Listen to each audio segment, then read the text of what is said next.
On va faire ce qu'on avait prévu, c'est-à-dire de lire, d'étudier l'histoire et la philosophie de l'histoire dans la Megillat Esther. Bien évidemment, on va prendre les lunettes du prof. C'est-à-dire qu'on va regarder exactement ce qui est écrit. Mais cela va nous emmener dans un tout autre ailleurs que ce que nous connaissons jusqu'à aujourd'hui. J'ai trouvé un cours de Manitou pratiquement équivalent de 1979. Donc les choses étaient déjà sues. Et mon cher et tendre ami Haravouri Cherki a donné il y a déjà une bonne dizaine d'années. Et moi j'ai commencé l'année dernière et cette année. Sinon on trouve aussi en hébreu sur tous les sites de l'encyclopédie Judaïka et le cours magistral qu'a donné le Rav Benilao il y a 2 ans à Jérusalem aussi, concernant cette approche historique et philosophique de la Megillat Esther. On y va, suivez-moi, et s'il y a des questions, n'hésitez pas. J'ai même dit à Chantal que ça serait un peu plus long ce soir. Vaï beyemé Achashverosh ou Achashverosh Amelech miodo ve'ad Kush sheva ve'esrim umea medina bayamim ahem keshevet Amelech Achashverosh al kiseh malchuto asher beshushan abira bishnat shalosh lemolcho asa mishte lekol sara ve'avadav. Ce que nous venons de lire, c'est de nous présenter le personnage de Assuérus qui est au pouvoir dans l'Empire perse, à la tête de 127 provinces. La 3e année, il offre un banquet. Et ce que je vous ai prévu commence dans un instant. Premièrement, si nous parlons de Assuérus, l'historiographie l'appelle Xerxès. Xerxès est, de la lignée de Dariavesh Darius Ier, qui est le petit-fils de Cyrus. En clair, ce qui est important ici, c'est que les 127 provinces ne sont pas le fruit d'un travail qu'aurait fait par exemple Xerxès, Assuérus, mais que c'est en amont de son règne. Cyrus va conquérir la Babylonie. La Babylonie représente un empire déjà. L'élargissement de cet empire à l'est du Tigre et de l'Euphrate se fera par Dariavesh Darius Ier. Ce que reçoit Xerxès entre les mains, c'est l'empire de l'Inde à l'Éthiopie. L'historiographie vient nous raconter que Xerxès a l'intention de conquérir l'Occident. Vous me suivez? La première population qu'il faut mettre à bas pour voir l'Occident s'ouvrir devant soi, c'est la Grèce, Sparte et Athènes. Vous y êtes? Le banquet dont nous parlons maintenant vient et vous dit Beshnat Shalosh, la 3e année du règne de Xerxès, d'Assuérus. Les Molko Asamishte, les Kol Sara ve'avadav, Chel Paras Umadai Apartemim ve'Sarem Medinot lefanav. Et cela va durer combien de temps? 180 jours. Oubliez l'idée qu'il s'agit d'un personnage hédoniste dont le vin coule dans ses propres veines et artères. Ce ne peut être que très peu le cas. Mais par contre, ces 180 jours réunissant l'ensemble des personnages ici présents, ce sont 180 jours, et entendez bien ce que je vais dire, d'activité diplomatique pour établir une coalition. Rappelez-vous simplement le temps que cela a pris pour réunir la France, l'Angleterre avec les États-Unis contre l'Irak. C'est près d'1 an et demi. Il s'agit là d'une coalition orientale pour conquérir. Celui qui est à la tête de cette organisation, c'est Xerxès. Je vous le dis maintenant, mais j'y reviendrai dans un instant. Les guerres qui vont être engagées au bout de ces 180 jours s'appellent les guerres médiques que nous avons appris à l'école. La dernière bataille de Dariavesh Ier, c'est la bataille de Marathon. Ensuite, la bataille dans laquelle va être engagée la Perse, et qui est la plus grande des batailles des guerres médiques, c'est la bataille des Thermopyles. Cette bataille a été relatée dans un film qui s'appelle Les 300, il y a quelques années. Il y a fait. Et pour l'instant, Zébessé Dergamo. Vous comprenez? On met tout en place. Qui va être envoyé pour combattre au nom de la Perse? C'est la nouvelle histoire. Bon, je continue. Suivez-moi. On s'est arrêté, Medinot, les Fanav, et Osher, Be'aroto et Osher Kavod Malchuto, et Yekar Tiferet Doulato, bien entendu, il montre sa puissance, sa richesse. Ici, la puissance d'un souverain est à travers sa richesse, bien entendu. Et Shmoni Me'atiom, vous voyez, la fin du verset, 180 jours. Ayamim Aele Asameler les Ubemlot, écoutez bien ça. Ubemlot Ayamim Aele Asameler les Kolaham Animsaim Beshushan Abira. Les Migdol Ve'ad Katon Mishte Shiva Yamim Bechatser Ginat Beto Ameler. Voilà un banquet qui suit les 180 jours et qui concerne qui, mes chers? Tout le fonctionnariat de Suse. Et pourquoi faire un banquet de 7 jours concernant les fonctionnaires du royaume qui siège où? À Suse, la capitale, pour les remercier de tout le travail qui a été fait pendant 6 mois dans la préparation de la coalition. Les 7 jours, vous lisez comme moi. Ceux qui sont invités, ce sont les fonctionnaires, la nomenclature perse qui siège à Suse et qui est donc présente à ce banquet. On y est? 180 jours, les pays. Ça veut dire quoi? Diplomatie. Pourquoi faire? Coalition. À quelle fin? Conquérir, ouvrir un front sur la Grèce. Vous savez comme moi qu'il n'y a rien d'extraordinaire puisque les souverains, à ce niveau-là, babyloniens, perses, et plus tard la Grèce elle-même, dont nous entendrons parler, et puis ensuite les Romains, veulent établir un ordre mondial. C'est bien.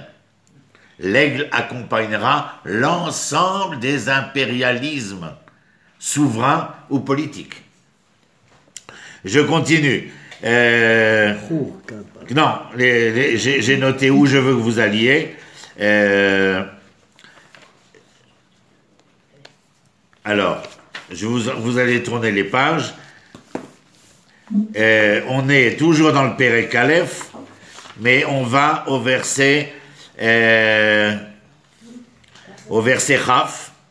Venishma pidgam ameler asher yase bechol machuto ki rabai vekol anashim itnu yakar lebaalehem lemigdol ve'ad katan. Chaf, c'est à la suite, verset 20. Et les Achar Miken, ensuite, le verset 22. Je vous fais remarquer ces deux versets-là parce qu'ils sont importants. C'est l'établissement par Xerxès, la signature par Xerxès de la société patriarcale. C'est-à-dire que l'homme a tous les droits sur les femmes. Verset 20 et verset 22. Alors au verset 20, Vekol anashim itnu yakar le baalehem le migdol ve'ad katan. Et au verset 22, Liot kol ish shorer bebeto ou medaber kilshon amo. C'est-à-dire que l'institution nationale, ici, fait que, au verset 20 et 22, Xerxès établit que les femmes sont ce que la société patriarcale veut, c'est-à-dire qu'elles sont les objets de leur mari. Il a fait, vous y êtes? On continue. Je tourne la page. Vous allez avec moi. On est au 2e chapitre maintenant. Vous avez vu, on vient de finir Kilshon Amo, verset 22. On est au 2e chapitre, bête, et vous regardez le verset c'est-à-dire 5. Ish Yehudi Aya Beshushan Abira. Vous connaissez celui-là? Alors, on y va. Avant de faire cela, je vous rappelle quelque chose que j'ai gardé en réserve et qui est ceci. Quand tu dis Kirson Ish Va'ish al Kol Rav Beto, Kirson Ish Va'ish, ça veut dire qu'il est cholet à Il est maître de séant. Maître de séant. Ken. Ça prépare le... Ken, j'ai ma petite idée dessus, quoi. Alors, je vais vous donner des dates qui sont importantes pour connaître encore dans cette historiographie où est-ce que nous nous situons.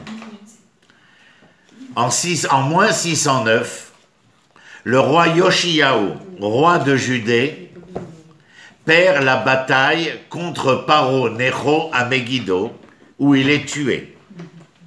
C'est la fin, non, je dirais comme ça, c'est le début de la fin du royaume de Judée.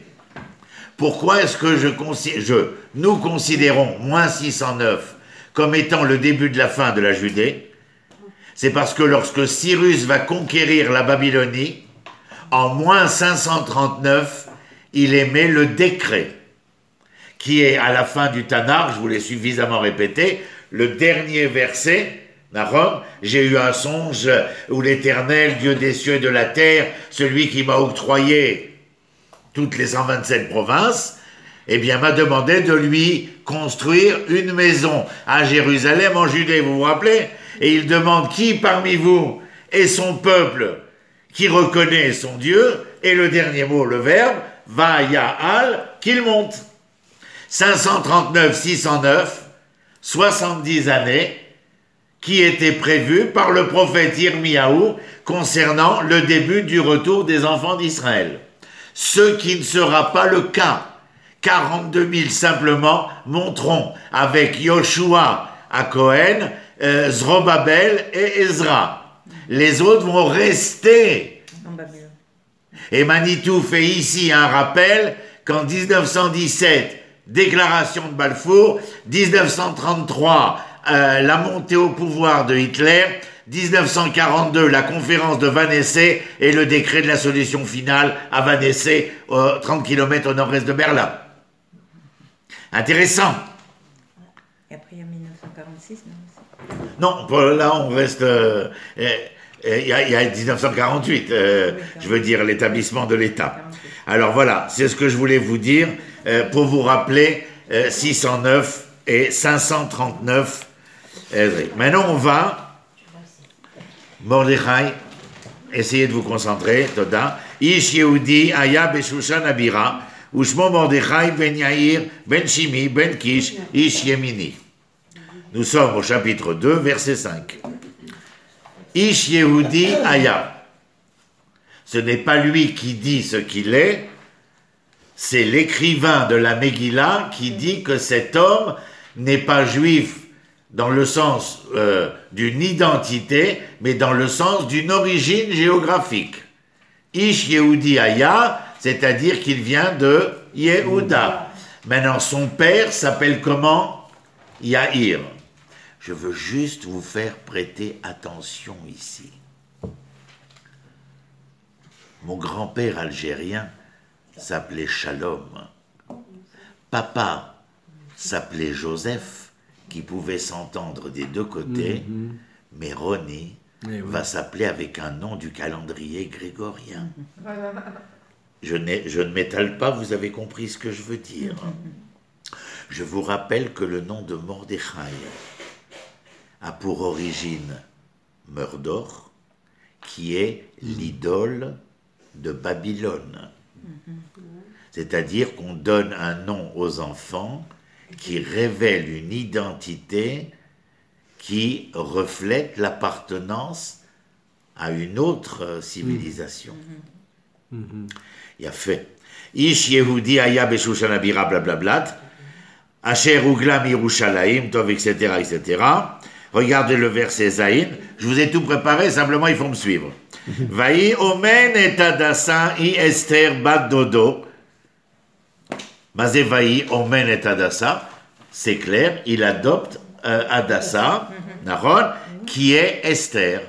Alors, c'est Adassa ou c'est Esther? Elle n'est plus Adassa. Son père s'appelle Avichail. Il lui donne le nom d'Adassa, mais elle s'appelle Esther. Je ne sais pas comment, mais elle s'appelle Esther. Retenez bien le mouvement de ma pensée. Il s'appelle Mordechai, son père s'appelle Yaïr. Elle s'appelle Esther, alors qu'elle a reçu le nom d'Adassa. Son père s'appelle Avichail, mais elle s'appelle Esther. Esther, c'est trois choses. Esther, c'est Astaré, la déesse cananéenne, Nahon. C'est Ashtar, la déesse babylonienne, et cela va nous donner, par exemple, en anglais, The Star. Puisque Ashtaré, Astar, c'est Kochava, Kochav, elle est l'étoile. Mais c'est-à-dire que le nom est, en parallèle du nom de Mordechai, une équivalence d'un procédé assimilationniste concernant les personnages en question. Je n'ai pas lu, parce que je n'ai pas voulu m'y arrêter, mais je le rappelle ici, que les gens de Suse, lorsqu'ils sont invités, nos sages ont signifié qu'ils sont venus manger au buffet du roi. Et certains diront que c'est la raison pour laquelle le décret de solution finale sera émis.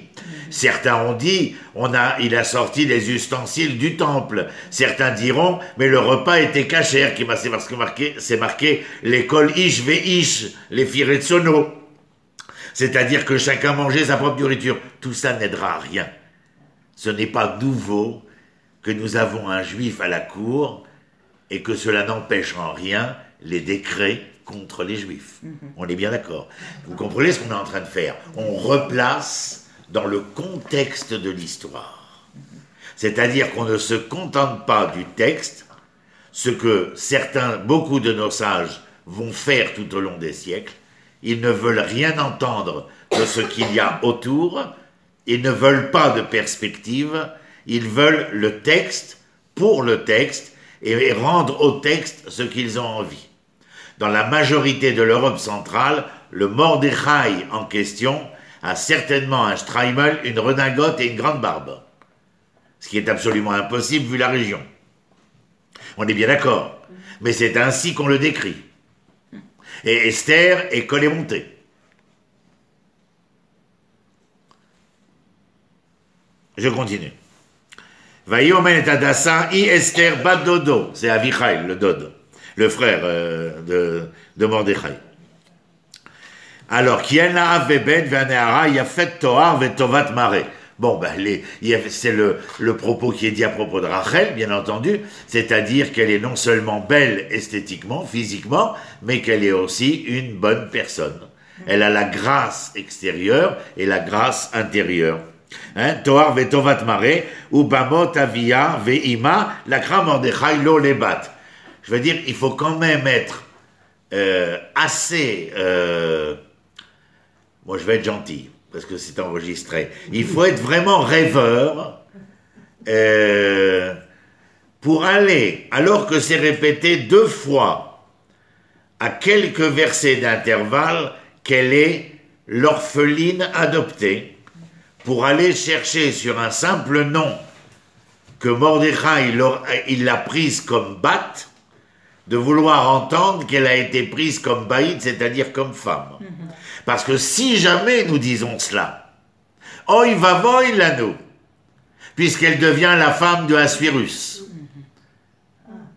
et qu'elle devient interdite à Mordechai Keeshet Ish, sans rentrer dans la problématique de la relation avec le Goy. Donc je ne veux même pas imaginer.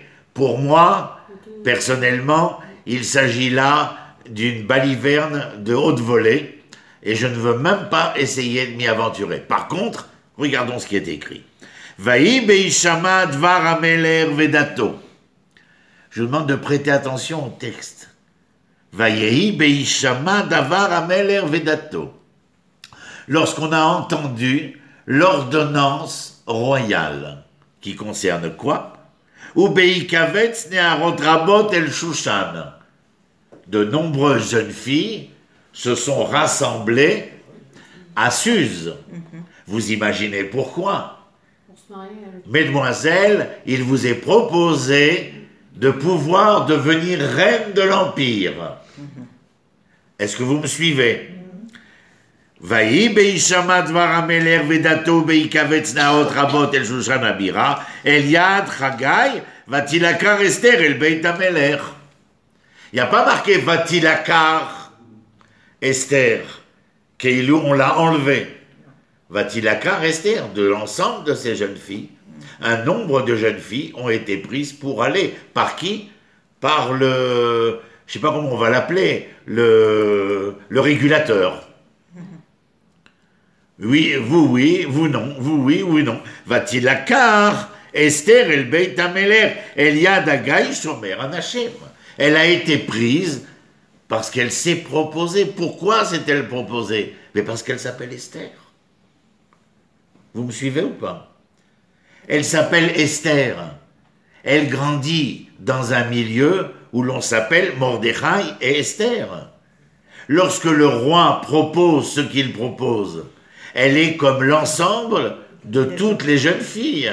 Elle se propose à devenir elle aussi. Et vous allez avoir dans un instant la preuve que les choses ne sont pas comme on voudrait se les raconter, mais telles qu'elles sont écrites. Elle se propose. Et pourquoi on ne l'aurait pas prise? Parce qu'il y a marqué juste avant que les filles se rassemblent et que Hagai va prendre toutes les femmes qui sont les jeunes filles choisies, il va les prendre au harem. C'est comme Beikavetz, elles se sont rassemblées. Ça veut dire qu'elles sont venues par elles-mêmes parce que l'offre royale est une offre attirante. Mettez-vous. Elle fait ça, moi je croyais pas qu'elle s'était proposée, Esther. Je vais te dire. Non, on ne nous a pas pris ça. Elle est morte. Elle est morte aujourd'hui. Que son souvenir soit béni.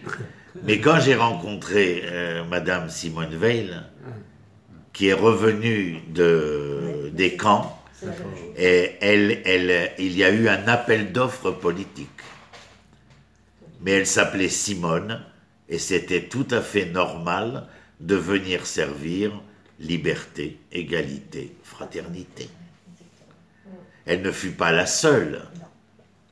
Celle-ci dans la politique, celle-ci au cinéma, celle-ci dans la musique, celle-ci dans le théâtre, celle-ci dans la littérature. C'est-à-dire qu'il faut arrêter à un moment donné de prendre des vessies pour des lanternes. Il s'agit de remettre les choses à leur juste place et vous allez voir pourquoi. Parce que bien entendu, nous avons un cheminement. Suivez-moi. Donc voilà, elle a été prise. Je suis au verset Yud maintenant. Et là, il est important. Parce que regarde, Yael, ce qui est écrit. Lo igida Esther et amavet mulata. Esther n'a pas dit quel est son nom, quelle est son origine. Je ne continue pas encore la phrase. Mais tout de suite, je me pose la question. Et pourquoi ne pas dire qui es-tu et d'où viens-tu? Qui? Qu'est-ce que je vous ai appris en Tanakh? Chaque fois qu'il y a qui, on dit lama. Lama, qui? Mordechai, Tziva Alea, Asher Lotagid. Et pour quelle raison Mordechai a besoin de dire à Esther qu'il ne faut pas qu'elle dise quel est son nom et quelles sont ses origines? Parce que si elle veut réaliser son rêve, eh bien il ne faut pas dire d'où tu viens et qui es-tu. Mais par contre, si tu le disais, et s'il était de notoriété publique que les choses étaient ainsi, elle n'aurait même pas pu se présenter. Tu comprends, Kelly? Ah, je suis choquée. Il s'agit du texte. Il ne faut pas être choqué, il faut simplement réfléchir Ah ouais, je sais. et sortir du religiosisme décadent. C'est-à-dire, לא הגידה אסתר את עמה ואת מולדתה כי מרדכי ציווה עליה אשר לא תגיד. ובכל יום ויום מרדכי יתהלך לפני חצר בית המלך. Ça aussi. Alors, Qu'est-ce qu'il- je vous pose la première question, mais elle est récurrente cette question. Bien faire. Là. Mais là, ça fait des siècles qu'on aurait dû poser la question. Et être honnête. Il vient, là pour l'instant, il n'est que dans la cour du harem. Vous savez ce que ça veut dire à cette époque-là, un homme qui approche le harem royal? Mais vous rigolez. Les seuls hommes qui approchent le harem royal, on les appelle les eunuques. C'est-à-dire qu'ils n'ont aucune possibilité matérielle de réaliser les aspirations du plaisir. Pour dire gentiment. Et alors, et Mordechai, donc, approche le harem. Alors, dans toute l'histoire mondiale, il est connu que surtout dans l'Orient, que les eunuques approchent, mais aucun homme, quel crime de lèse-majesté, que d'approcher le harem royal. Et lui, il approche pour demander des nouvelles. La première chose que j'entends ici, c'est que si le monsieur peut approcher, c'est que le monsieur a des relations. Oui. Je ne m'arrête là pour l'instant. Et vous allez voir, il y a beaucoup mieux. D'accord, c'est passionnant? C'est sûr. Alors, on continue. On était au verset Yud, Yud Aleph. Maintenant, je vous demande d'aller au verset Tetvav. Ou Beagia, Tetvav c'est 15. Ou Beagia Tor Esther Bat Avichail. Vous entendez l'écrivain, ce qu'il fait là? Oui, oui, oui. Esther Bat Avichail. Alors que tout à l'heure, qu'est-ce qu'il a dit? Ben oui. Bat Dodato. Mais dans ce moment tout à fait particulier, on vient et on précise que c'est non pas Hadassa, fille de Avichail, mais Madame Esther, fille d'Avichail. C'est une autre. Elle change de prestige ou... C'est une autre. Don Mordechai, Asher Lakar. Et voilà, le texte qui a emmené certaines personnes à faire, à mon avis, une erreur fondamentale, si ce n'est morale d'ailleurs, en disant Don Mordechai, Asher Lakarlo les bat. Mais c'est écrit noir sur blanc. Il l'a prise pour sa fille, c'est une adoption. Pourquoi avoir été chercher qu'elle rentrerait dans la couche de Mordechai pour ensuite se retrouver dans la couche d'Assuérus? Et de rajouter, et je fais court, qu'il y a des tunnels qui rejoignent le palais à la ville de Suse avec un mikvé au bout où elle se trempe pour entrer dans le lit de Mordechai. Est-ce que ça vous paraît logique qu'on enseigne cela au Talmud Torah? Ouais, c'est vrai. Il faut arrêter de dire des conneries. Alors, on continue. Et je suis gentil. Elle couche avec Assuérus. Elle revenait pas avec Mordechai. Elle lui dit à Cyrus, tu m'excuses, j'ai une course à faire. Elle traverse les tunnels, elle se fait un petit mikvé. Si c'était Hadassa, à la limite, je dirais le mikvé Hadassa. Ça, alors Esther au mikvé, là je comprends plus. Et surtout pourquoi? Pour se précipiter dans la chambre à coucher de Mordechai. Mais lui, ça ne le dérange pas. Mais ça n'est pas. C'est pas possible. Ça n'est pas. C'est pas possible. Tu comprends pas? C'est que tu comprends C'est pas. pas possible. C'est que c'est pas possible. Elle est simplement la fille adoptée. Il a adopté sa nièce. Ma caché baiser. Quel est l'intérêt d'inventer cette histoire? Mais oui, je que c'est comprends la pas, femme de moi. Mordechai, si c'est faux. Je m'engage pas sur le terrain, mais je te dis, l'intérêt, c'est qu'il est impossible dans le Tanakh que quelqu'un ait menti, que quelqu'un ait trompé, que quelqu'un ait falsifié, etc., etc. Tout le monde ressemble à l'idéal. Est-ce que tu comprends cela? Tout le rôle de l'explication de certains commentateurs mais surtout dans l'Europe centrale, sera de faire des personnages qui n'ont aucun lien avec la réalité. Alors qu'on nous demande de ressembler à ces personnages, ils sont pourtant des personnages qui ont été ôtés de la réalité. J'ai simplement envie de ressembler à Abraham parce que quelque chose d'Abraham que je rencontre tous les matins à mon lever dans la plaine de Mamré me dit, toi et moi, c'est Otto Davar. La seule chose, c'est que j'ai été peut-être plus fort que toi, plus sérieux que toi. Tu comprends, Ronnie? Mais c'est possible. Mais parce qu'il y a quelque chose qui fait que nous nous... Tu suis, Kelly? Naomi? Elle est sa fille adoptée. Oui, mais c'est quoi de stratagème? Enfin, vraiment. On va voir. Il y a des gens qui ont voulu expliquer que Mordechai est un chassid et que Esther est une chassida. C'est plus clair comme ça? Zéakol. C'est impossible que Mordechai n'ait pas la barbe, les pailleuses, le streimel et la capote. Eh ouais. La capote, je parle du manteau, bien entendu. Parce qu'avec l'histoire du funnel, on ne sait plus où on en est.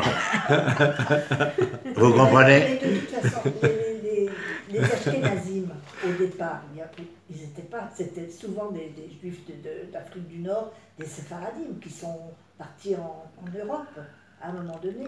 Ken, aval bon, je rentre pas, je veux pas rentrer là-dedans. Donc, alors, Beigiator Esther Batavichak Dod Mordechai Lakar Lolebat, la vo et la meler. Vate, alors vous sautez quelques mots. Vate Esther no setren bene kol roea. Qu'est-ce qu'on veut apprendre par Dod Batavichai? Qu'est-ce qu'on veut apprendre par là? Esther et Avichai. Ben, c'est ce qu'on a dit tout à l'heure. Mordechai, fils de Yair.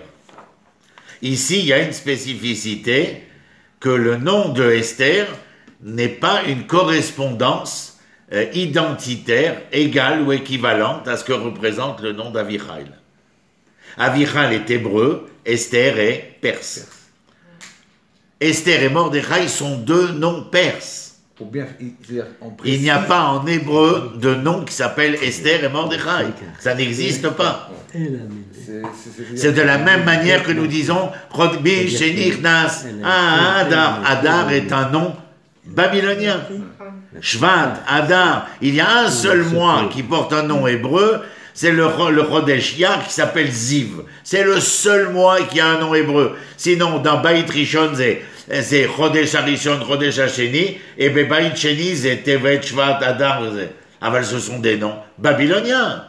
Le nom de Esther et Mordechai, c'est perse. Remettez les choses à leur place. Arrêtons de croire à des fadaises et à des balivernes à longueur de temps. Maybe. Alors, Vatei Esther no setren bene kol roea. C'est-à-dire, qu'est-ce qu'on entend qu'elle trouvait grâce aux yeux de tous ceux qui la voyaient? Ben, la première chose que je déduis, c'est qu'on la voyait. Et que si elle trouvait grâce aux yeux de tous ceux qui la voyaient, c'est qu'elle n'avait rien fait comme certains voudront le dire. Certains diront qu'elle a un visage verdoyant, c'est-à-dire pas très jolie. Elle est comme malade d'une certaine manière. Alors que là, elle est jolie, c'est-à-dire qu'elle n'a rien perdu de ce qu'on a vu quelques versets auparavant, qu'elle est gracieuse esthétiquement et gracieuse intérieurement. Donc elle ne perd rien de sa beauté, elle ne cache pas sa beauté. D'ailleurs, il ne faut pas cacher la beauté. Non, c'est sous-entendu qu'elle est avenante aussi. C'est toute la différence entre nous et les talibans. Elle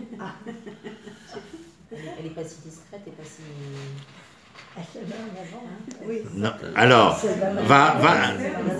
suivez-moi. Vatei Esther no setren bene roea. Vatilakar Esther el ameler Achashverosh.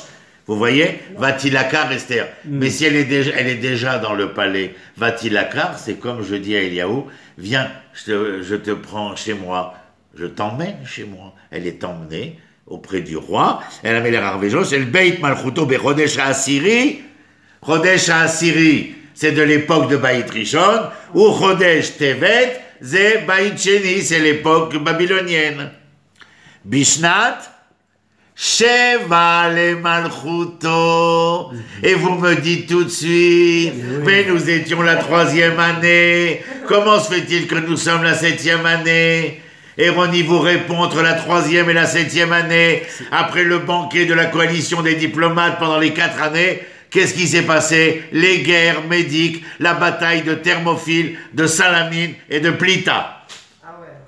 Et celui qui mène la bataille à Thermopyles et qui va essayer d'abattre Athènes s'appelle Mordonius. Et l'autre général est Aman. Et un Midrash nous raconte dans le Talmud de Yerushalmi que Aman s'est retrouvé dans une situation géostratégique et logistique problématique que seul Mordonius était à même de régler et qu'il était donc redevable à Mordechai. Gardez ça dans un tiroir, parce que sinon, quand vous lisez, vous ne comprenez rien. D'abord parce que vous n'avez jamais posé la bonne question, mais que si on pose la bonne question, maintenant vous aurez la réponse. Et vous allez voir laquelle. Je n'ai pas compris pourquoi il est redevable à Mordechai. Il a sorti, j'ai dit, dans la bataille des Thermopyles, le général Aman se retrouve dans une situation où il n'a plus les moyens de subvenir aux besoins de son armée. Son armée est comment dire, elle est inefficace. Et c'est Mordechai qui va envoyer Mordanius, qui va envoyer Athènes doit être pris en tenaille. Et c'est Mordonius qui envoie l'aide logistique et l'intendance pour subvenir aux besoins de Haman. La seule chose, c'est que Haman est redevable à l'autre. Mordonius et Mordechai. Voilà, c'est cela. Voilà, on y arrive. Et ce que je veux te dire, c'est que nous comprenons que et nous en Israël, nous comprenons cette histoire-là. Pourquoi? Parce que nous savons combien les généraux, après avoir fini les guerres, ils enlèvent les habits de généraux et ils remettent les costumes de politicards. Ben oui, exactement. Maintenant, écoutez la suite. C'est formidable. Enfin, lui doit, lui doit Alors. quelque chose, bah, ça, à la fin, il veut le tuer. Hein. Non, il sera tué. Ça, pour Est-ce que vous avez compris? On a lu la 3e année. Nous sommes à la 7e année. Quelle question vous posez? Que s'est-il passé entre les deux? La majorité des Homo sapiens de religion juive ne pose pas la question. Ne pose pas la question. On peut nous faire avaler des couleuvres. C'est beau. Voilà. Comment se fait-il que personne n'ait posé les questions? Mais si, il y en a plein, voilà. Et, ce que je vous raconte, et je vous ai dit Manitou en 1979. D'accord, je suis d'accord. Okay. Seulement, à l'époque, les gens venaient écouter Manitou comme on allait voir les grandes œuvres au Louvre, sans être véritablement des peintres impressionnistes ou etc. C'est-à-dire, et on sortait en disant qu'on a été voir le maître, mais qui a retenu les leçons du maître? Ils sont quelques-uns, les élèves les plus proches, les plus... Ronnie. Non, pas moi. Moi, en 79, j'étais à l'Organisation communiste internationale trotskiste. En 71, j'ai eu Ken. Nomi, tu es avec nous ou pas? Oui, je suis. Non, tu suis? Tu arrives à suivre? Oui, oui. Parce que tu sais que je décortique les visages, moi. Alors, Vatisachen vechesed lefanav, vayoav ameler et Esther. C'est un mariage d'amour. Il l'aime. Vatisachen vechesed lefanav. Elle trouve grâce à ses yeux, mais elle trouve l'amour à ses yeux. Vayasem kelter malchut berosha. Je saute des mots, mais vous voyez comment c'est juste pour vous montrer le processus. Passez au verset 19. C'est-à-dire La suite. On était au 17-18. Yutet. Qu'est-ce qui a marqué? Ubei kavetz betulot shenit. Ils ont fait un deuxième appel de vierges. Disons, si Shlomo avait 1000 femmes, t'imagines un Suérus en avait pas autant, mais quand même, le harem, c'est un sacré boulot. Hein, il y a du personnel. Ubei kavetz betulot shenit. On n'a pas vécu à la bonne époque, Gérard. Ubei kavetz betulot shenit. Ou Mordechai. Écoutez bien maintenant. Ouais. Il est plus haut à côté du harem. Et lisez bien la question inhérente. ou Mordechai Yoshev Béchar Améler. Quelle est la question que vous posez? Ouais, bon. Naomi, tu vas quand tu veux t'installer sur le perron de la Maison Blanche. Non. Les marches de l'Élysée, que tu vois toujours à la télé, tu rentres et tu sors comme tu as envie. Quelle est la question qu'il faut poser, Naomi?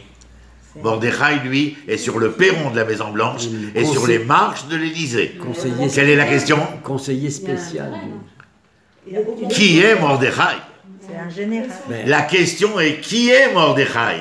Conseiller spécial de Trump. Mais maintenant, tu es capable de répondre qui est-il?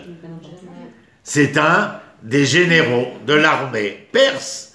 C'est une autorité militaire. Oui, oui. Moi, plein de fois, j'ai voulu aller sur les marches de l'Élysée. Même pas, j'ai franchi la porte. La Maison Blanche, n'en parlons pas. Le secret de service, ils sont là. Ne le laissez pas rentrer. C'est un révolutionnaire. Tu comprends? La question ici, pareille question que nul ne pose. Qui est-il? Et regardez maintenant, la suite. En Esther Magida Molata et Ama. Esther, maintenant qu'elle est mariée, elle lui dit pas quel est mon nom, quel est son nom, quelle est son origine.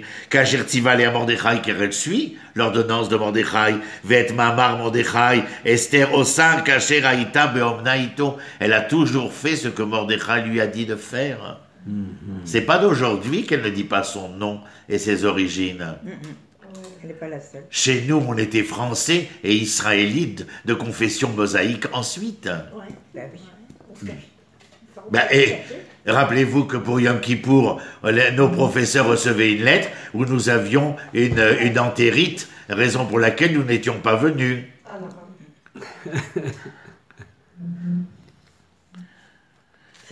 Je continue. Non, mais il faut replacer les choses dans le... Vous vous rappelez ce que je vous ai dit? C'est très nietzschéen, mettre le texte dans le contexte pour avoir une perspective. Ça, c'est Nietzsche. Alors, qu'est-ce qui a marqué? Verset suivant, Chafalef, Bayami Mahem, ou Mordechai Yoshev Béchar Améler. Si tu ne l'as pas compris avant, je te le répète aujourd'hui. Je te le répète maintenant. Allô, ou Mordechai Yoshev Béchar Améler. Yallah, pose la question. Comment est-ce qu'il peut être? Tu as compris, Naomi? Oui. L'assiste, non, mais ça fait rien. Je travaille avec toi. Il a fait. C'est parce que tu es en face. Verset Chavbet. Vaïvada d'avoir les Mordechai, Vayaged les Esther Amalka, Vatomar Esther les Meler, Beshem Mordechai. Qu'est-ce qui a été su par Mordechai? Eh bien, tout simplement, mes chers amis, qu'un complot se tramait contre Xerxès, Assuérus. Mordechai est tellement investi, comment on appelle ça, dans les couloirs et les alcôves du palais, qu'il sait pratiquement tout. Eh bien, il sait qu'on est en train de mener un complot, et il dit à Esther, j'ai pas envie d'y aller parce qu'il veut pas, dévoiler qu'il est de famille avec Esther, alors il fait savoir à Xerxès qu'on allait l'abattre. Vous connaissez l'histoire, bien entendu. Mais maintenant, vous comprenez mieux. Qui dit quoi à qui? Pourquoi? Allez, on continue. Chapitre 3, nous sommes. C'est la suite, ne vous inquiétez pas. Verset Aleph. Achar advarim haele, gidel hamelech Achashverosh et Haman ben Hamedata, Agagi vainasu, vayasem et kiso, me'al kol asarim asherito. Il a nommé Haman vice-roi, premier ministre, que vous voulez. Et il a bien fait entendre que le poste occupé par Haman était le poste qui suivait le poste de roi, d'empereur, si vous préférez. Donc il est au-dessus même du gouvernement royal. Mais lisez la suite, elle n'est pas des moindres. Verset bête. Vekol Avde Ameler. Avde Ameler, je vous rappelle que ce sont les ministres. Les généraux, les secrétaires d'État, etc., etc. Ne pensez pas que ce sont des serviteurs. Oui, oui. Avde Ameler, Asher Béchar Ameler. Eux aussi sont Béchar Ameler, ce qui me fait dire ministre, secrétaire d'État, etc. Korim ou Mishtachavim le Haman. Ils mettent genoux à terre, ils se prosternent devant Haman. Qui ken sivalo Ameler. Pourquoi font-ils ça? Parce que c'est une ordonnance royale, et celui qui ne fait pas est passible de la peine de mort pour crime de lèse-majesté. Vous me suivez? Qui ken si valo ameler, ou Mordechai, lo ichra, velo ishtachave. Alors on viendra vous expliquer que c'est parce qu'il est descendant de la tribu de Binyamin, que Binyamin ne s'est pas prosterné. C'est gentil, mais Mordechai, Mordor, il n'est pas dans ce trip-là, lui. Il est ailleurs, Birlal. Pourquoi est-ce qu'il ne se prosterne pas devant Aman? Il l'a sauvé. Parce que Aman lui est redevable. Et vous voulez une preuve? Dans un instant. C'est ça l'histoire. Non, mais attends maintenant, regarde. Le verset qui meurt, il est fantastique. Vayomru Avdei Ameler. Les serviteurs, les ministres secrétaires d'État, Vayomru Avdei Ameler, Asher Bishar Ameler. Donc vous comprenez que nous sommes là avec la nomenclature perse. Les Mordechai. Bah dis donc Mordo. Oui. Ben oui, vous avez compris. Voilà, Ils sont tous Béchar Ameler. Ils se connaissent tous. Oui, Ben dis donc Mordo, qu'est-ce qui t'arrive? Pourquoi tu mets pas le genou à terre? Écoutez bien. Madoua ta over et mitzvah Ameler, crime de lèse-majesté matétaré. Vaï beomra melav yom yom, velo shamay. Et tous les jours ils disaient, יאללה, מורדו, די כבר, מספיק. תפסיק את השטויות שלך. תשתחווה, די כבר. בושה. ויגידו בסוף, qu'est-ce qu'ils font? ויגידו להמן לראות, היעמדו דברי מרדכי. כי הגיד להם אשר הוא יהודי. Et à force de lui demander, qu'est-ce qu'il a dit? Il leur a déclaré, lui, pour ne plus qu'il l'embête, qu'il était juif. Est-ce véritablement la raison? Non, car la raison n'est pas dite. Il est Yehudi qui vient de Yehuda, comme il est au début du texte. Il n'est pas Yehudi parce que il fait Nida, Frachatrala et a de la Katerot. Vous voulez qu'on le laisse tranquille? Il est Yehuda, et lui, genre, je viens de Judée, et de Judée, nous ne prosternons pas, etc. Avant l'insistance des ministres, et ils ont été voir Haman, et maintenant je vous pose la question, parce que nous venons de le lire, ils ont été voir Haman pour lui dire, mais dites donc, qu'est-ce qu'ils ont bien pu lui dire? Regardez, c'est marqué, Vayagidou les Haman, qu'est-ce qu'ils lui ont dit? Avec tout ce que vous savez. C'est inadmissible. Pourquoi C'est inadmissible. À force, vous avez vu, Yom Yom, à force, qu'est-ce que les serviteurs, ils se posent des questions. à propos de quoi? De tuer un Mordechai. Non. Nahon, quelle est la relation? Mordechai Mais qu'est-ce que ça veut dire? Un crime de lèse-majesté. Il ne se prosterne pas. Tiens le vice-roi. Pourquoi Maqueta. Il te suffit de donner un ordre à moi à la garde, on le met en géant. Terminé. Vous comprenez? Non, mais vous comprenez maintenant le texte? Oui, mais comme il lui doit quelque chose, il veut l'avoir pour... Ça, c'est parce que je te l'ai enseigné. C'est parce que je te l'ai enseigné. Mais tu comprends maintenant quelle est la problématique. Vous vous rendez compte en lisant simplement le texte, les questions que je lève. Ils ont été voir Haman en lui disant quoi? Va Yosef Béchar Ameler, qui s'assoit sur le perron de l'Élysée, les marches de l'Élysée, le perron de la Maison Blanche? Qui? Vous vous rendez compte le nombre de questions qu'on a posées depuis 48 minutes maintenant? Incroyable! C'est une gentillesse quand il dit qu'il dit. Il ne faut pas révéler la bonté, la bonté qu'il a. Mais parce que le fait, le Alcher Hakadosh, il y a des siècles, il écrit, il ne se prosterne pas pour des raisons politiques. Voilà. Rashi, qu'est-ce qu'il dit à propos de Mordechai? Qui katsin aya beparas. Officier il était. Alors pourquoi on a inventé une Megillah? Et toute la problématique, elle revient à qui? À où? À Cyrus en moins 539, qui leur dit quoi? Que ceux qui se considèrent comme le peuple de l'Éternel et qui le reconnaissent, Vaya'al, qu'ils montent. Et 90% ne sont pas montés. Ayez ça toujours en tête. Toute la problématique de Purim qu'on avait étudiée l'année dernière et l'année d'avant, c'est l'enseignement que je vous avais donné que tout Purim est intimement lié à Jérusalem et uniquement à Jérusalem. Toute la problématique. Donc je continue. Madoura ta'over midla, ki yigid lahem shu yehudi, ein Mordechai koreh mishtachavelo, vayemale Aman chema. Eh ben, Aman, il est en colère. Oh, Mordechai, tu m'énerves. Oh, Mordechai, t'exagères tous les jours. Mais il ne peut pas faire plus. Alors que Aman, avec la position, vous comprenez qu'on nous prend pour des idiots. On nous prend pour des idiots. Aman, il est vice-roi. Eh oui. Le type, il te fait un affront. Devant tout le monde. Tous les À jours. l'époque, moi, d'Alexandre jours. Dumas, j'aimais les films, la livresque de Cap et d'épée. Alors on venait, on donnait un soufflet, on jetait le gant, on allait en duel, etc. Jusqu'à ce que Richelieu interdise.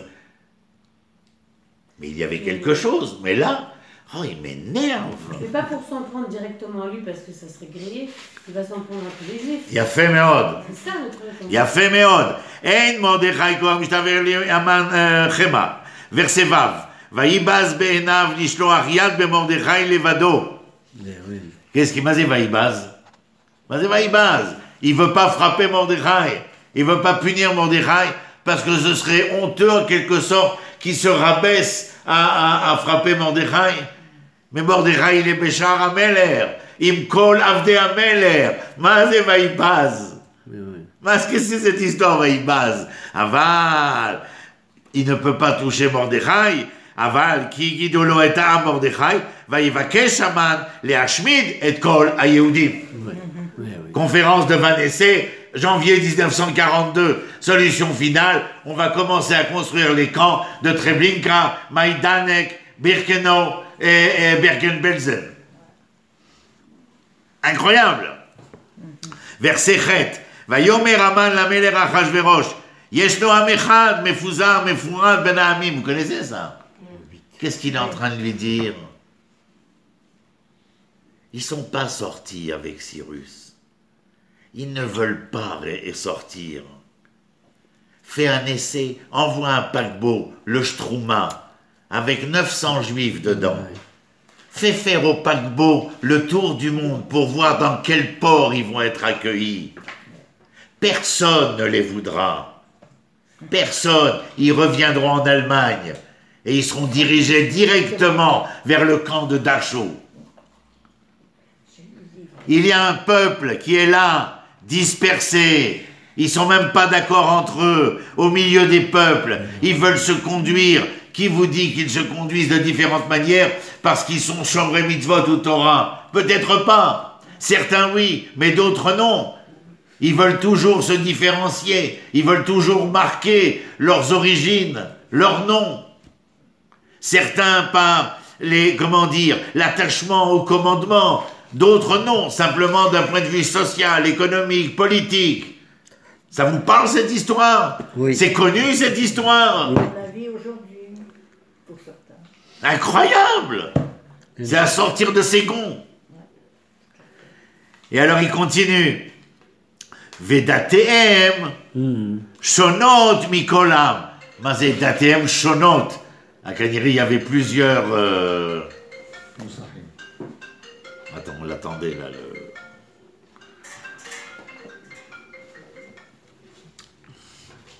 Je continue parce que le temps passe.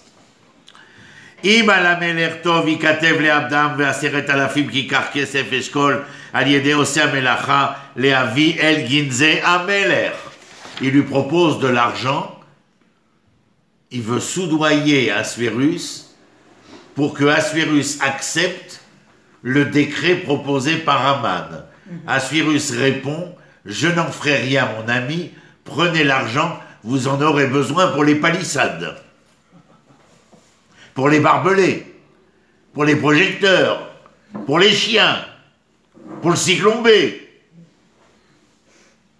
Assuérus est autant coupable que Aman. À Nuremberg, on n'a pas voulu juger seulement Hitler, on a jugé l'ensemble des participants. Et encore, il en manquait plein. Verset Yud Gimel. Vanishlach Sfarim Beyad Aratzim El Kol Medinot Ve Medinot, vous connaissez, on a envoyé dans les 127 provinces, on a envoyé donc le décret. J'avance un peu plus vite. Verset Yud Dalet. Mais pourquoi Aman il tourne sa cutie aussi facilement? Pourquoi Aman quoi? Il vire sa cutie aussi facilement. C'est-à-dire, quel cutie il a viré? Non, c'est-à-dire que Pitom, il devient nazi. Ah, Pitom, il devient nazi. Eh bien, la haine. Tu sais, il y a plusieurs fois où j'ai eu l'occasion, mais certainement toi aussi, de lire pour quelle raison Hitler est devenu aussi antisémite. On nous a même sorti qu'à l'école, c'est un juif qui l'a battu. Est-ce que l'histoire d'un juif, en tout cas contre Mordechai, il a quelque chose? Il y a quelque chose.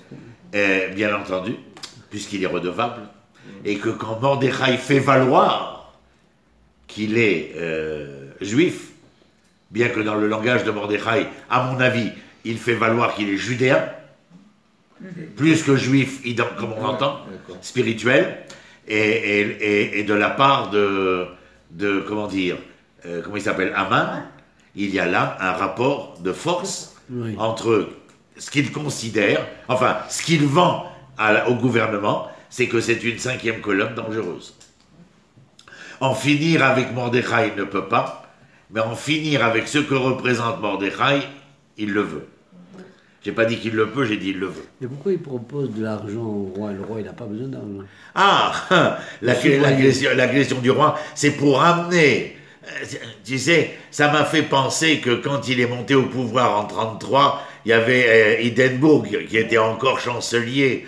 Et bon, il va se passer un certain nombre de choses qui font que Hindenburg va démissionner et Hitler comment dire, des jurés, de facto, mais devenus des jurés en sciences politiques, il va se retrouver chancelier de l'Allemagne. Ici, Assuérus ne décolle pas, il ne va pas démissionner, Assuérus. Dans l'idée de Haman, il faut, rappelle-toi ce qu'on a lu auparavant, il faut montrer son pouvoir, on montre ses richesses. Alors, l'argent ici sert à faire valoir que le programme engagé est bénéficiaire. C'est-à-dire qu'on n'a rien à perdre. Cette minorité-là, il explique qui est-elle. Elle est dispersée, elle est minoritaire, ils ne sont pas d'accord entre eux, etc., etc. Je veux dire, qu'ils soient là ou pas là, c'est pas important. L'important, c'est ils disparaissent, mais ne vous inquiétez pas, votre majesté, vous ne perdrez rien. Et Assuérus fait pire, c'est-à-dire qu'Assuérus donne l'argent à Haman en lui disant que cet argent te serve à l'élaboration du programme, bien entendu. Ce que je n'arrive pas à saisir, c'est pourquoi il lui a dit un Yehudi. Pourquoi il n'a pas dit... il a dit de Judée. Il a fait comprendre qu'on était des anciens de l'armée. Il dit que je suis... Non, il n'a pas dit ça à Haman, il a dit ça au ministre. Au ministre, mais enfin, un petit clin d'œil, quoi. Il aurait fait comprendre que d'où sont les bases. Oui. Mais pourquoi quand il dit je suis juif, il met en danger le peuple? Ouais. Non, Pourquoi ça il a dit ça? Ah, mais Il lui fait comprendre que... Mais essaye d'imaginer que si les personnages sont tels que nous les avons décrits depuis le début, il est à mon avis bien évident que le fait de déclarer ce qu'il déclare à ce moment-là est à des années-lumière de penser à une responsabilité collective quelle qu'elle soit. Sa responsabilité collective, elle va prendre source au moment où il prend conscience qu'il y a le décret de solution finale. C'est à ce moment-là qu'il prend pleinement conscience de l'événement, du danger de l'événement.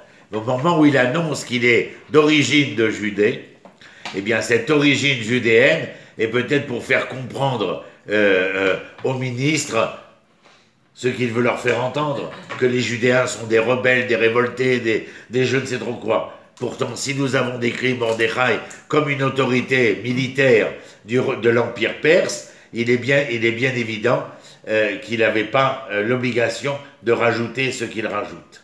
Or, ce qu'il rajoute ici, c'est peut-être pour dévoiler quelque chose de son identité, quelque chose qui peut nous laisser supposer qu'il commence à prendre conscience de ce qui est en train de pouvoir se tramer à la cour du fait de sa présence, de son refus, de son attitude révoltée et révoltante pour le pouvoir.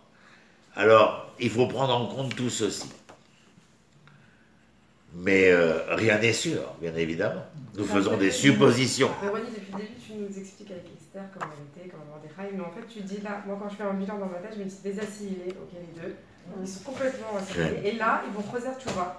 Non, Mais oui, Et ils vont Et se c'est- sacrifier. Et avant que je donne la conclusion que je vais donner, je dis maintenant, il est beaucoup plus probant de penser que Mordechai et Esther sont celles que nous avons présentées, parce que ce qu'ils vont faire est d'autant plus rayonnant dans l'histoire que s'ils avaient été et qu'ils continuaient d'être.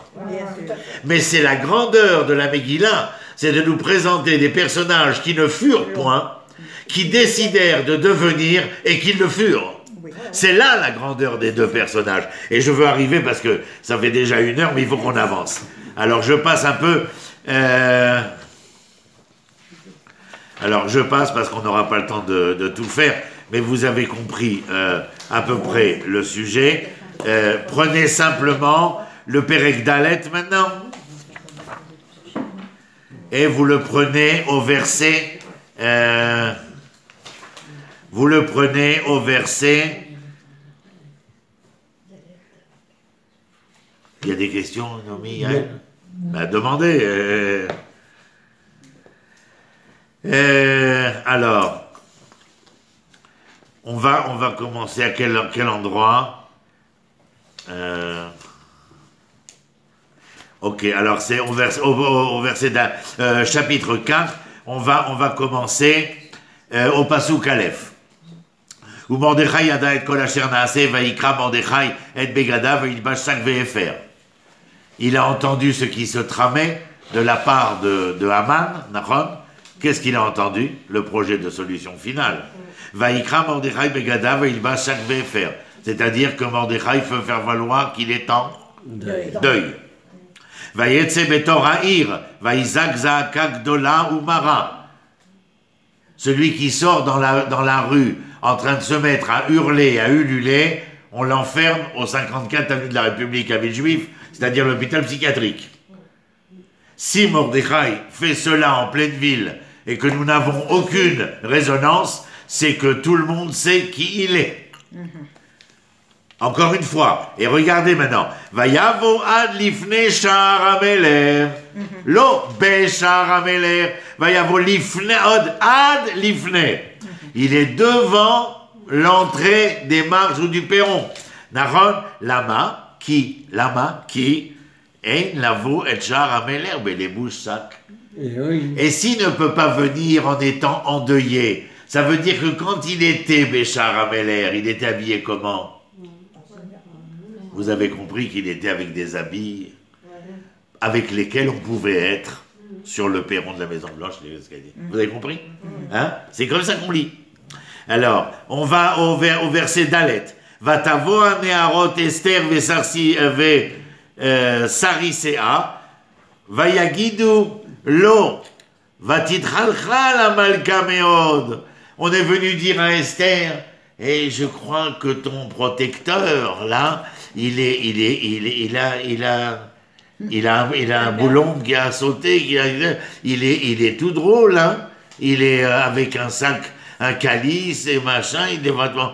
Alors qu'est-ce qu'elle fait à Malka? Vatichalchel, elle était bouleversée. Amalka Meod, Vatishlar Begadim, les Albish.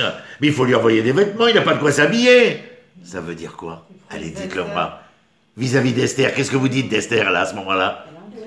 Non, pas du tout. Elle n'a pas compris. Elle n'a pas compris. Bidiouk! Ça veut plus qu'elle n'a pas compris. Elle ne sait pas.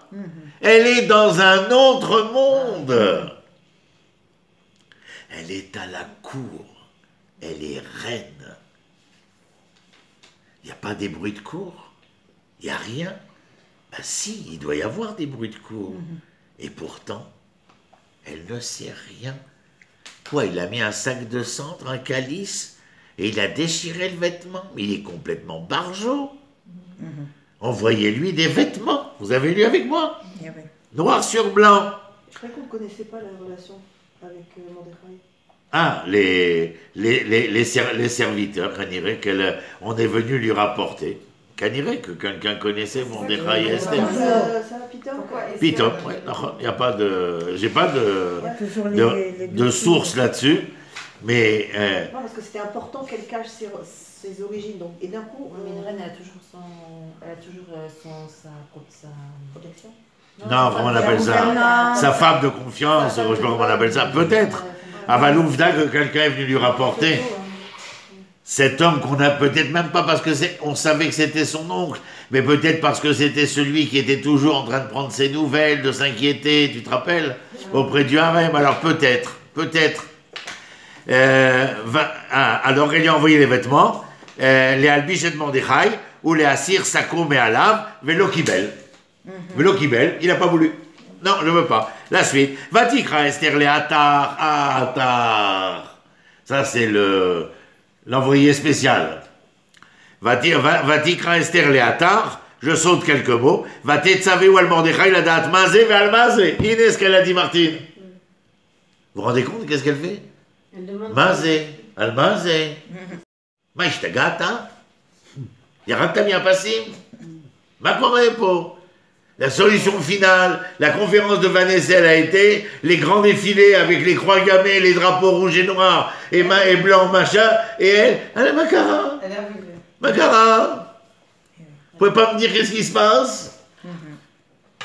Elle est assez éloignée des sujets. Hein? Elle est dans une autre aventure, elle, à mon avis. Alors, Vayetse Atar el Mordechai el Rechovahir Asher Lifnei Sha'ar HaMelech. Donc il est toujours à l'entrée de l'entrée. Vayagedlo Mordechai et Kol Asher Karaou. Je vous passe. Il va lui raconter tout ce qui s'est passé afin qu'il rapporte à Esther tout ce qui s'est passé. On est bien d'accord. Il a fait. Je le lis vite. Parashat HaKesef, Asher Amar Haman Nishkol, Al Gidze HaMelech, Bayehudim Le'Abdam, Ve'et Patshegen Katavadat, Asher Natan Beshushan Le'Ashmidam, Natan Lo Le'Arot, Et Esther, ou Le'Agid La, ou Le'Tzavot, Alea Lavou El HaMelech, ou Le'Itnaged Lo, ou Le'Vakesh Minefanav Al Hama, verset tête, Vayavo Atar, Vayaged Le'Esther, et Divrei Mordechai, Vatomer Esther, La'Atar, Vatetzavé ou El Mordechai, כל עבדי המלך, ועם מדינות המלך, יודעים אשר כל איש ואישה, אשר יבוא אל המלך, אל החצר. Qu'est-ce qu'elle lui répond? Il lui raconte tout. La conférence, l'argent versé, la solution finale, on a distribué le décret dans les 127 pays. Ça aura lieu telle date. Et qu'est-ce qu'elle dit? Mais alors, qu'est-ce que tu veux que je fasse? Je vais rentrer chez le roi. Alors, tout le monde sait que si on n'a pas été appelé 30 jours auparavant chez le roi, dans tous les pays, on sait ça. Dire que tout ce qu'elle vient de recevoir comme information n'est pas ingéré encore, n'est pas compris encore. Vous entendez cela? Alors lisez la suite et vous allez voir ce qui se passe. Vayavo Atar, Vayaged Esther et Divrei Mordechai. Vatomer Esther le Atar et Tzavu el Mordechai. Kol avdei HaMelech yodim. Passé Yud Aleph. On est au verset fin de Yud Aleph. Ve'ani lo nikreti, c'est la fin de Yud Aleph. Ve'ani lo nikreti lavo el HaMelech. Ze shloshim yom. Ben moi, on m'a pas appelé depuis 30 jours. Qu'est-ce que je fasse? Non mais tu comprends que là, c'est pas une question qui a été appelé 30 jours ou 28 jours. Là, c'est Pikoar Lefesh, je veux dire, ça c'est la suite. Vayagidu les Mordechai et Divrei Esther. Mordechai, elle a rien compris. Elle est pas là. Vayomer Mordechai le Hashiv el Esther. Allez, retournez voir Esther, vous allez lui dire ça maintenant. Écoutez bien. C'est là le phrasé de la Megillah. Al tedami benafsher leimalet beit HaMelech mikol haYehudim. Ne pense pas que parce que tu es reine au palais du roi, que tu pourras être sauvé. C'est ça. Ki im acharesh tacharishi bet azot. Si tu fais la sourde oreille à cet instant-là.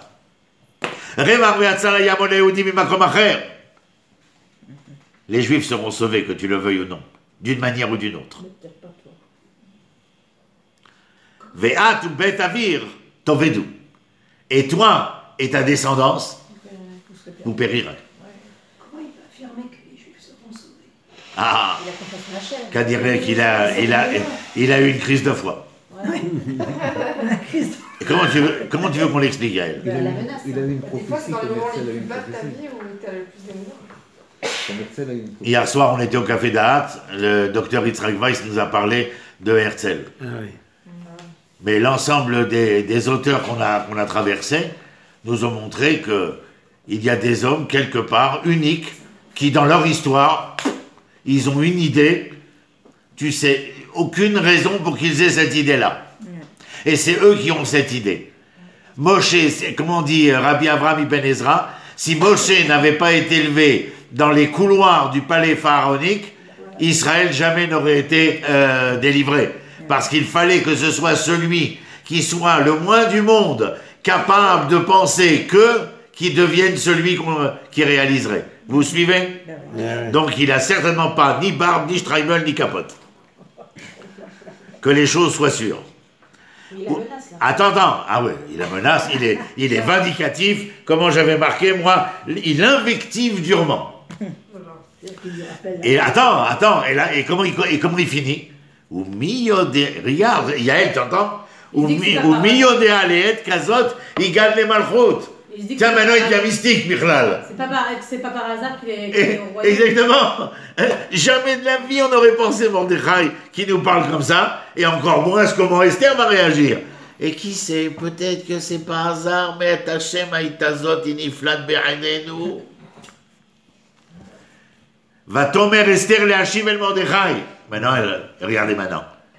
לך דוס את כל היהודים הנמצאים בשושן וצומו עליי ואל תאכלו ואל תשתו 3 ימים לילה ויום גם אני ונערותיי אצום כן ובכן אבוא אל המלך. Et ça c'est le point de ça maintenant. Eh oui. אשר לא כדת hors la loi וכאשר עבדתי et si mourir je dois je mourrai. Vous vous rendez compte, les deux en même temps, vous le sentez ici. Mordechai et Esther reviennent de très loin, mais c'est parce qu'ils viennent de très loin qu'ils seront au plus proche de l'histoire d'Israël. C'est ça qui est fantastique. Bah, comme Moshe. C'est parce qu'ils viennent de très loin qu'ils seront au plus proches. Alors que les proches nous lâchent.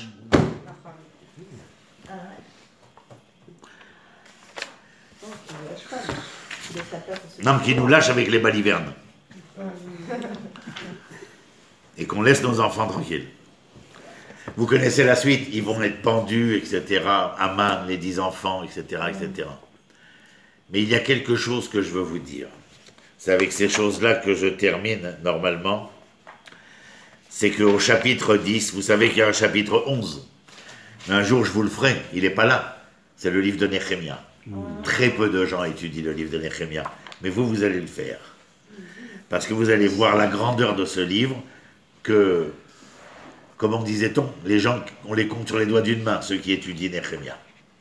C'est-à-dire Quel chapitre de Néhémie? tout le livre de Néhémie. Et maintenant, regardez, la fin, le 10e chapitre, Vayasem Amelech Achashverosh mas ala haaretz. Ils se sont défendus, on leur a donné la possibilité de se défendre, de tuer les antisémites, les gens d'extrême droite, les fachos, etc., etc. Ils ont été sauvés de la solution finale. Mais le verset Aleph du chapitre 10 nous dit, et le roi Achashverosh, Vayasem, c'est-à-dire qu'il a déposé une imposition à tous les habitants, les juifs comme les autres, mais les juifs aussi. Maintenant, je vous dis 2 choses. Il y a 2 raisons pour lesquelles, depuis ces dernières années, je ne décroche pas un sourire pendant Pourim. Je fais la gueule autant que possible. Pour deux raisons. Ok. La première, c'est qu'à chaque fois qu'on lit la Megillah, je ne peux pas dénoter ma pensée d'une personne qui s'est totalement sacrifiée pour que certains sortent les crécelles et les masques derrière lesquels ils vont se cacher. Parce qu'au moment où je lis la Megillah, elle est encore dans le palais d'Assuérus et elle n'en sortira jamais. La deuxième chose, c'est la Gemara de Megillah, page 14 recto. Pourquoi ne dit-on pas le Hallel à Purim alors qu'on le dit à Shavuot, à Pessah, à Sukkot, à Hanouka? Et la Gemara de nous dire, comment dire, à Pessah, à Sukkot, on a été libéré de notre esclavage. Vepo, Akati, Avde, Achashverosh, Anan. Ici, nous sommes restés les serviteurs de Achashverosh. Il n'y aura donc aucune raison de dire merci et de se réjouir. Traduction, Hallel. Gemara Megillah, Talmud de Babylone, page 14. Akati, Avde, Achashverosh, Anan. Qui a voulu que ça devienne un carnaval? Bonne question. Parce que tout le monde se réjouissait. Eh. Parce que c'était. Parce que. Ils n'ont pas été tués. Mais qu'est-ce que dit la Gemara? Tu te réjouis de ceux qui n'ont pas voulu écouter le décret de Cyrus, qui n'était que le porte-parole de la volonté de l'Éternel, à tel moins qu'un prophète, comme dans les textes d'Isaïe, on trouve que Cyrus est son Messie. Koresh Meshiri. Est-ce que vous voulez vous réjouir que les Juifs aient été sauvés à Berlin, à New York et à Sarcelles? La seule chose pour laquelle vous devez vous réjouir, c'est ce que dit la Gemara, c'est s'ils sont sortis d'Égypte. Pour cela, on se réjouit. Mais ceux qui n'ont pas entendu le décret Cyrus, vous voulez vous réjouir que quoi? Qu'ils sont restés dans les 127 provinces? Et vous pensez qu'il y a de quoi se réjouir? Quand Dieu a offert sur un plateau la possibilité de lui reconstruire sa maison à Jérusalem, qui se trouve en Judée, qui se considère comme le peuple de l'Éternel, qu'il monte. La Gemara dit ouvertement que les Juifs n'ont pas écouté l'ordre d'Hachem. Ben oui, et là ils ne sont pas sortis. Mais tous les sages, dans cette Gemara-là, on parle du Hallel de Purim. C'est le fait qu'ils sont restés en exil, qu'ils sont restés les serviteurs d'Assuérus. Mais tout au long de la littérature juive, tu trouveras que le décret Cyrus, dans le Talmud de Yerushalmi par exemple, et tu trouveras chez nombre d'auteurs, eh bien, que le fait de ne pas avoir obéi au décret Cyrus, eh bien, a été la source des événements qui se sont produits. Ça n'a pas changé les choses après son reste. Ben, ça n'a surtout pas changé en 1940. Parce qu'on les a ramassés sans aucun problème. Il suffit d'avoir des camions et de l'essence, des trains et du charbon pour les ramasser, parce qu'il n'y avait aucun problème. Ils sont restés groupés. Et comme disait monsieur le docteur Yitzhak Weiss hier soir, les rabbinim ont une part de culpabilité, de responsabilité, et j'espère qu'ils seront jugés un jour pour le crime qui a été le leur concernant 6 millions de morts. J'ai écouté le rap de France qui disait Zéou. qu'il y avait que les Juifs restent en France. Bien sûr, il a entièrement raison. Il y a des gens qui adorent la potence.